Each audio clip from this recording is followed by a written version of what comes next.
प्रताप जी, क्या जो कांग्रेस के जो प्रत्याशी हैं उनके ऊपर भी फर्क पड़ेगा क्या? जो पेपर लीक का मामला है, आप इस बात को अच्छी तरह से जानते हैं, इस पे बहुत डिस्कस हो चुका है।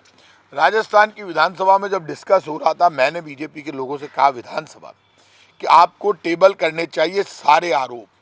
आप जो बाहर मीडिया में बोल रहे हैं वो अब विधानसभा चल रही है, आप टेबल करेंगे तो कार्रवाई हो सकेगी। पेपर लीक को इन्होंने जो मुद्दा बनाया, मैं उन लोगों से एक बात कहूँगा, राजस्थान के लोगों से, पेपर लीक किसने बताया पेपर लीक हो रहा है?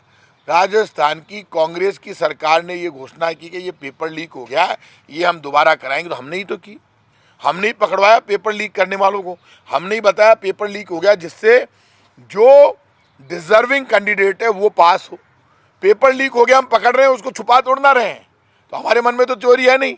हमने ही पकड़ा, हमने ही जेल भेजा, दोबारा हमने ही पेपर कराया, हमने उनसे बच्चों से वो चार्ज भी वापस वसूल नहीं किया, क्योंकि हमारी जिम्मेदारी है। पेपर लीक पूरे हिंदुस्तान में हो रहा है, गुजरात में हमसे ज़्यादा पेपर लीक हुए, लेकिन हमने सख्त कार्रवाई की तो इसको इशू बना, और इन्होंने इशू बना। बीजेपी के राज में पेपर लीक हुए, वसुंधरा जी मुख्यमंत्री थी, इन्होंने तो इतना सख्त कानून नहीं बनाया, हमने हमारे तरफ से ज़बरदस्त सख्त कानून बनाया।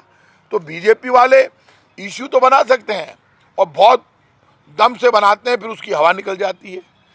क्या हुआ? डायरी को भी उन्होंने तो मुद्दा बनाया था, बट डायरी खटी ना घुसी, कौन सा बिल में घुसी, कहाँ है डायरी? पाप की पराकाष्ठा है। बीजेपी एक दिन एक इशू को उठाती है, दूसरे दिन उस पर बात नहीं करती, क्योंकि बीजेपी के पास नीचे जमीन ही नहीं है, कोई बेस ही नहीं है आरोप का।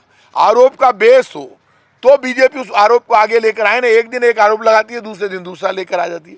वो समझते हैं कि हमारे आरोपों में दम नहीं है, इसलिए बीजेपी उन पर आगे नहीं बढ़ती।